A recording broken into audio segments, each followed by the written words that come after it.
नमस्कार, प्रणाम। आइए आज की वार्ता फिर विषय। आज है 2 फरवरी 2026। दिन है सोमवार। फाल्गुन महीने की कौन तिथि है? आज फाल्गुन महीने की पहली तिथि यानी प्रतिपदा है। दिन है सोमवार।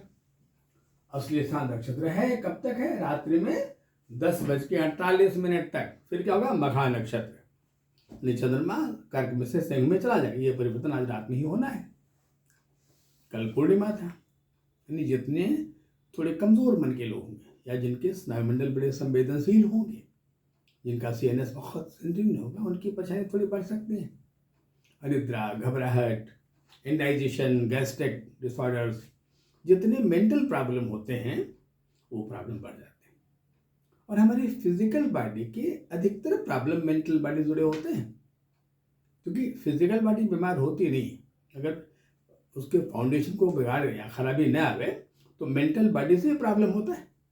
ये सारे जो असामान्यताएं हैं, बीमारियां हैं, विकार हैं, ये मन द्वारा शरीर में प्रवेश करता है। मन प्रसन्न है, मन दुखी है। मन उत्साहित है, मन हतोत्साहित है। मन हंसने वाला है, मन रोने वाला है। मन गाना गाने वाला, गुनगुनाने वाला है, और मन उदास बैठने वाला है। मन की अवस्थाएं बदलती रहती हैं। आइए हम लोग उस मन पे काबू करने की कोशिश करें और प्रयास करें कि हम मन को खुशहाल रखें। जैसा आप जानते हैं कि ग्रहों की पोजीशन तो वही है कि मकर में सूर्य अभी चल ही रहा है, काफी बीत चुका है। फरवरी का महीना चल रहा है, शुरुआत है। अभी तो 2 ही तारीख याद आई। फरवरी 2 नंबर की राशि होती है, इसको वृक कहते हैं। शुरुआत कृतिका से होता है। कृतिका, रोहिणी, मृगशिरा।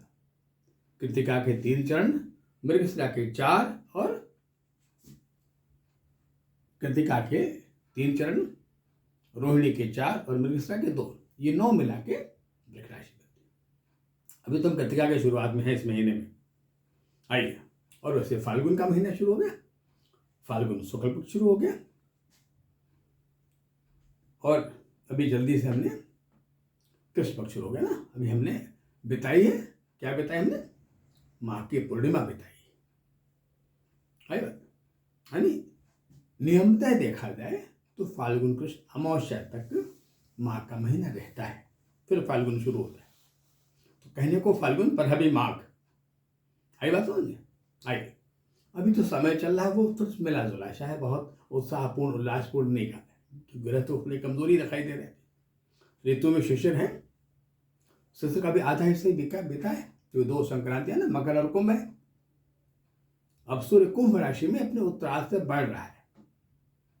उसके नक्षत्र क्या क्या होते हैं? उत्तराखंड, श्रवण। अभी श्रवण नक्षत्र पे। खैर, तो ठीक सामान्य है, बहुत अच्छा नहीं, खराब नहीं बोलेंगे। आइए, एक नया विषय शुरू करने जा रहे हैं हम। नया क्या? बिल्कुल हेल्थ से जुड़ा हुआ है, कनेक्टेड है भाई। क्या है? जैसे हम कहा मेंटल बॉडी प्रॉब्लम।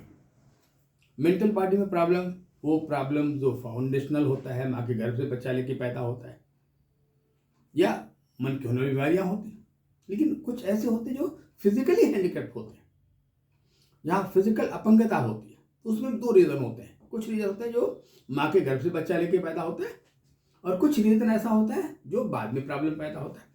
आइए, फिजिकल हैंडीकैप्ड, शारीरिक अपंगता में जो सबसे इम्पोर्टेंट अपंगता है वो हमारे पैरों की अपंगता। पैरों की अपंगता, पैरों की अपंगता। पैर बड़े महत्वपूर्ण हैं। जीवन गतिमान है, प्रत्येक वस्तु गतिमान है। गति निरंतर है, चल रही, सब कुछ चल रहा है। सारे ग्रह चल रहे हैं। पृथ्वी भी सूर्य की परिक्रमा कर रही है, स्वयं अपने घूर्णन गति से घूम रही है। मतलब प्रत्येक ग्रह गतिमान है, जीवन गतिमान है। पर गति होती किससे है? हवा से, वायु है। वायु से हमने गति पाया है। पर शरीर में गति किससे होती है? कहा, पैरों से। 2 पहिया हमारे पास है, दोनों पांव हमारे सिम चलते हैं। पर अगर ये पैर गड़बड़ हो जाए तो हम ठीक से नहीं चल पाएंगे। तब हम एनी हाउ चलते हैं, हम स्वस्थ होकर नहीं चल पाते। यानी पैर 3 काम करते हैं। पहला, हमारे जीवन को स्वस्थ गतिमानता प्रदान करते हैं। दूसरा, शरीर के वजन को ढोते हैं, वजन ग्रहण करते हैं। तीसरा, हमें बताते हैं कि हमें कहाँ पाँव कैसे रखना है। वो जमीन के अनुभव को मस्तिष्क तक पहुंचाते हैं। जमीन के तलवे हमारे जमीन से स्पर्श करते हैं। मैंने कहा पृथ्वी में गुरुत्वाकर्षण है और पृथ्वी उन तलवे से अवशोषण करती है। नंगे पांव जमीन पे चलने से बहुत से बीमारियों का इलाज होता है। तो डायबिटीज का अच्छा इलाज है अगर हम नंगे पांव जमीन पे टहले तो। आइए, ये पांव कब खराब होते हैं? एक बीमारी होती है इसको हम कहते हैं ना पोलियो। पोलियोग्रस्त जो बच्चे इंसान होते हैं हैंडीकैप्ट हो जाते हैं। सामान्यतः पोलियो का आक्रमण अधिकतर बचपन में हुआ करता था और ये वैसे होता है जैसे किसी आदमी का पैरालाइज होना, अपंग हो जाना, कहीं पैरों में, कहीं किसी आधे शरीर में होता है। माने ऐसे बीमारियों का संबंध हमारे ब्रेन से जुड़ा होता है। ये भी न्यूरो प्रॉब्लम ही है। तो ब्रेन तो संपूर्ण का नियंत्रक है, कंट्रोलर है भाई।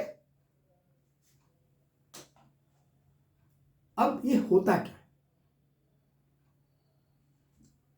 कभी कभी जब बच्चों को बचपन में बुखार हो जाता है और बुखार का प्रभाव मानो उनके मस्तिष्क पे चला गया, उन्हें सेप्टिक मेनिंजाइटिस हो गया, उन्हें तीव्र ज्वर इंसेफ्लाइटिस हो गया, या ज्वर का प्रभाव उनके मस्तिष्क पे चला गया। तो ऐसी बीमारियों के होने की आशंकाएं बढ़ जाती है। पर ज्योतिष से क्या मायने? ज्योतिष से कैसे पकड़े हम किनके पांव कितने मजबूत कितने कमजोर होंगे, कितने बीमार कितने स्वस्थ होंगे? जब बात ज्योतिष की आती है तो एक राशि है जिसको हम कहते हैं तुला। 7 नंबर, 7 नंबर। 7 क्या है? हम अंग्रेजी में कहते हैं बैलेंस, हिंदी में कहते हैं तुला। तुला माने तराजू, तराजू के पलड़े। बिल्कुल ही दोनों पांव ना तराजू के पलड़े हैं भाई, जो सारे वजन को वहन करते हैं। और हमारी चाल भी हमारे व्यक्तित्व का एक प्रधान गुण है। आइए, जब ये कमजोर होता है तो हम असंतुलित होते हैं, डिसबैलेंस होते हैं। आप तराजू को देख लीजिए, जब तराजू से कोई बाट माप करता तोलता है तो कैसे ऊपर नीचे पलड़े होते हैं, वैसे ही होता है जब हमारे पैर गड़बड़ हो गए। ये राशि अगर कमजोर है, मजबूत नहीं है, इसका मतलब हमारे पांव गड़बड़ हैं, कहीं बीमारी होने की आशंका है। 2 कुंडलियां हम एग्जाम्पल में पेश कर रहे हैं, उदाहरण के लिए पेश कर रहे हैं। एक कुंडली है, जन्म है 20 नवंबर 1969, दिन बृहस्पतिवार का है, जन्म दोपहर का 12:15, स्थान गोरखपुर का है। जो कुंडली है वो कुंभ लगन की है, 20 नवंबर है। इसका मतलब ऋतुओं में इसे हम हेमंत ऋतु का, इसका मालिक स्वयं बृहस्पति है, यानी बृहस्पति की ऋतु शुरू हो गई हेमंत ऋतु, और दिन भी बृहस्पतिवार है। और चंद्रमा नाम का जो प्लेनेट है वो मीन में है। मैंने अगर इस घर से देखा जाए तो इस घर से 5वें खाने में लगभग जो तिथि है वो 9वीं तिथि है। और यहाँ मीन राशि है, चंद्रमा 20-12 है। अब 20-12 है, इसका तात्पर्य हो गया कि मीन राशि ने अपने 6 नवांश पूरा किया, 7वें नवांश में चल रहा है। मीन राशि का पहला पूर्वा भाद्रपद का अंतिम चरण, उत्तरा भाद्रपद का 4 चरण यानी 5 हो गया, रेवती का 4, ये 9 होता है, यानी रेवती नक्षत्र है।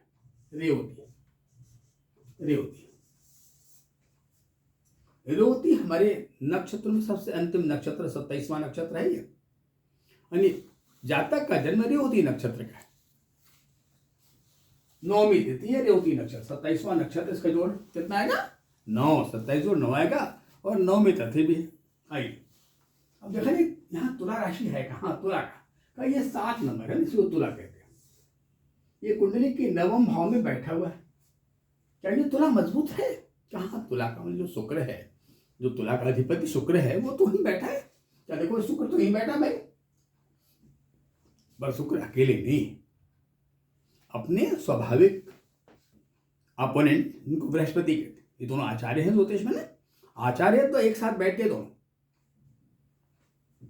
अब इनकी डिग्री तो ज्यादा 18-34 है, इनकी डिग्री बहुत कम है, 1:42।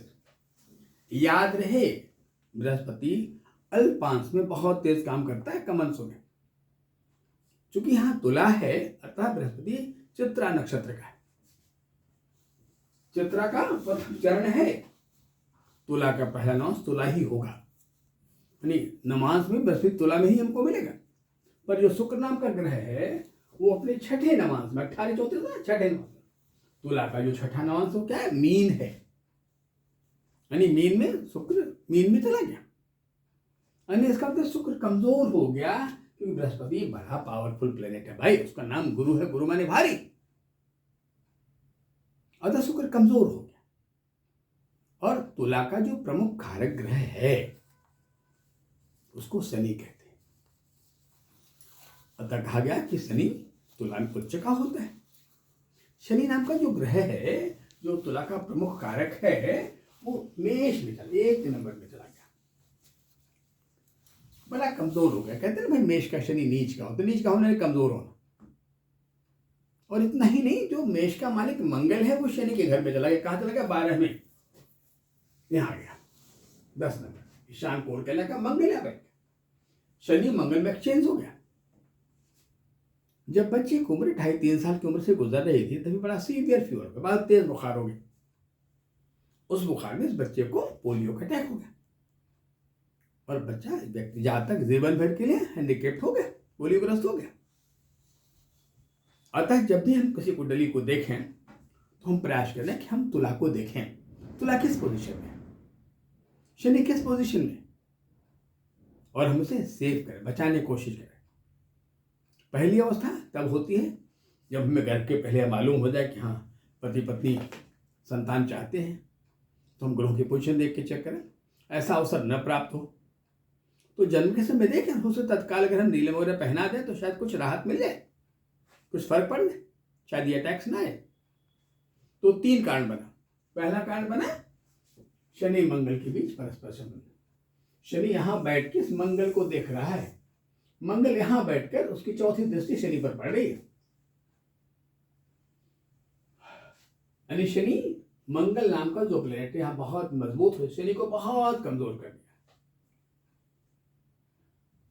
अब बहुत कमजोर हो गया तो शनि नाम का जो ग्रह है उसकी राशि है मकर और कुंभ।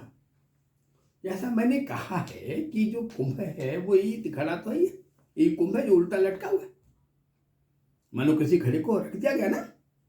इसका मतलब ये इंडिकेट करता है कि 12वें मंगल कहीं मस्तिष्क को आघात न करे, और ये आघात तब करता है जब इस कुंडली में जो बृहस्पति वो चित्रा नक्षत्र से रंग करता हो, यानी ये बचपन में 3.5 साल की उम्र के पहले अटैक होता है। खैर, शनि को अपने एसोसिएट का सहयोग भी नहीं मिल पा रहा है, देखिए ना ये सब दूर है, 6ठे 8वें का आसपास कोई है नहीं। इन कारणों से बच्चों को पोलियो का अटैक हुआ और बच्चा हमेशा हमेशा के लिए हमेशा के लिए अपंग हो गया। दूसरी कुंडली पेश कर रहे प्रस्तुत कर रहे। इस कुंडली का डेट ऑफ बर्थ है 25 अक्टूबर 1976, 1976 का जन्म है। इसी ऋतु में शरद कहते हैं, शरद मंडे का दिन है, सुबह 6:10 का जन्म है, लेकिन तुला है। तुला शुक्र बगल में वृश्चिक में बैठ गया, चंद्रमा के साथ बैठ गया, दोनों एक साथ हो गए। चलिए, चंद्रमा जहां बैठा जिसमें ये वृश्चिक राशि है, वृश्चिक राशि का 3/52 का मतलब हो गया कि शुरुआत यानी विशाखा नक्षत्र का है, और जो शुक्र है वो 11:42 है, यानी वृश्चिक का चौथा चरण। तो जो वृश्चिक है उसमें विशाखा के बाद अनुराधा फिर ज्येष्ठा, यानी अनुराधा नक्षत्र का है शुक्र। मंगल अस्त हो गया 7:31, सूर्य बैठ गया यहाँ पे, यानी मंगल कमजोर हो गया। शुक्र नाम का ग्रह जो तुला का मालिक को मंगल के घर में ही है, शुक्र वृश्चिक में कमजोर होता है और मंगल तो सही हो गया और कमजोर हो गया। मरकरी नाम का जो ग्रह है वो 12वें खाने में 29-25 एकदम वृद्धा, मानी ये संक्रमण काल में कि वो कन्या से तुला में जाने वाला वही पैदा हो गया, 29-25 डिग्री का ना, बहुत बूढ़ा हो गया। बृहस्पति वृक राशि में आ गया, 2 नंबर में आ गया। बृहस्पति शुक्र की राशियों में थोड़ा आक्रमणकारी होता है, तो अपोनेंट की राशि है। अब शुक्र की दो राशियां हैं, एक राशि तुला है और एक राशि वृक है। यहाँ जो बृहस्पति है वो तुला में है इस कुंडली में, यहाँ जो बृहस्पति है वो वृक में, 2 नंबर में। यहाँ आमने सामने दोनों शुक्र बृहस्पति हैं, यहाँ दोनों साथ बैठ गए। तुला में पैर जाने से, शुक्र का तुला में होने से इस बच्चे के साथ हैंडीकैपनेस आया, वो पैर में पोलियो होगा। पर यहाँ जो हैंडीकैपनेस आया वो संपूर्ण बॉडी में आ गया। पूरा आधे इलाके में, पैर में तो आया, हाथ में भी आ गया, जुबान में भी आ गया। जुबान में भी आवाज साफ नहीं हुई। तो वृक राशि ना, मुख का मालिक और शनि नाम का ग्रह जो संतुलन का मालिक है, स्नायुमंडल का मालिक है, हवा का मालिक है, गति का मालिक है, दोनों पैरों के संचालन का मालिक है। कि जहां गति शब्द है वहां वायु है, बिना वायु को कोई गति पॉसिबल ही नहीं है। और हवा स्पर्श का सुख है। ये शनि कर्क में चला गया, यहां आ गया, शनि कर्क में हो गया और कर्क का चंद्रमा यहां आ गया, इस 8 नंबर में नीच का हो गया, कमजोर हो गया। अमावस्या के करीब का जन्म है, अमावस्या के 1 दिन बाद का जन्म है। ये चंद्रमा बड़ा कमजोर हो गया, शनि कर्क में बड़ा कमजोर हो गया, लेकिन डिग्री में 25-18 है। इसका मतलब ये अंतिम अश्लेषा नक्षत्र का बीत रहा है। बृहस्पति के वृक में होना, तुला के कमजोर होने से, फिर तुला सूर्य मंगल से आरूढ़ हो गया। सूर्य मंगल दोनों गर्म ग्रह हैं, तुला संतुलित है, शुक्र इसका मालिक है, शुक्र वृश्चिक यानी शुक्र मंगल में क्षीण हो गया। शनि जो तुला को रूल करता वो 10वें खाने में आ गए, बड़े गर्म जगह पर आ गए। और शुक्र पर बृहस्पति की दृष्टि बड़ी मजबूत हो गई। ग्रह एक तरफ चले गए ना, पूरा ये इलाका देखा जाए तो ओवरलोड, ये पूरा इलाका खाली हो गया। यहां भी ये इलाका खाली हो गया, ये इलाका खाली हो गया, यानी ग्रहों का जो समीकरण बना वो असंतुलित सा बन गया, डिसबैलेंस बन गया। तो वो जीवन को भी बड़ा डिसबैलेंस कर देता है, मेंटली, फिजिकली, कई रीजन के होते हैं, जिस कारण से ये बच्चा भी असंतुलित पैदा हुआ और हैंडीकैप्ड हो गया, अपंगता पैदा हो।